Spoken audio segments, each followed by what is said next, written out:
Hello. Today I'm going to introduce and explain 6 common literary devices. Our first literary device is the idiom. You've almost certainly used or heard one before. An idiom is a group of words established by usage as having a meaning that is not deducible from what is actually written, or more simply, a saying that does not mean what it sounds like.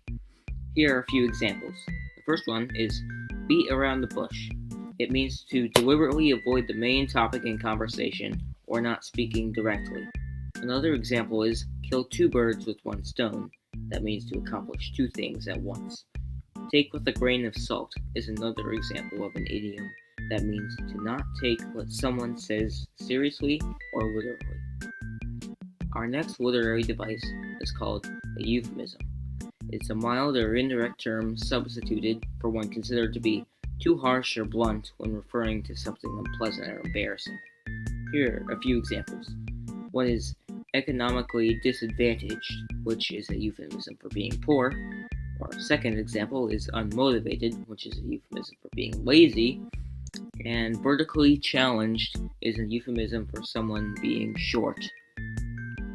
Moving on to the next literary device, we have the cliche, which is a phrase or opinion that is overused and betrays a lack of original thought.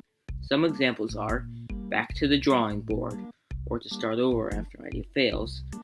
The ball is in your court, which means that it's your turn to make the next move, and happy camper, which means that you or someone is very happy.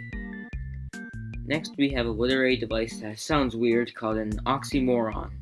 An oxymoron is a figure of speech in which apparently contradictory terms appear in conjunction. For example, act naturally. If you're acting, it's not natural. Another fine example would be original copy.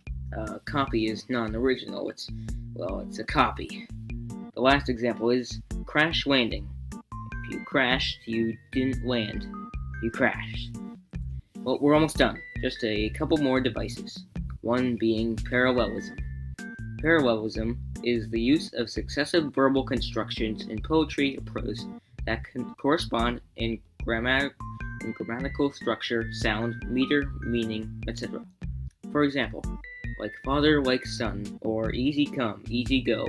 These are both parallelisms, and they are so because the two parts of the saying sound similar or have recurring words that make it sound similar. One example in quote form comes from the Dalai Lama, who once said, "If you want others to be happy, practice compassion. If you want to be happy, practice compassion." It has the same phrase twice, slightly altered. That's parallelism, and it's time for our next and final device.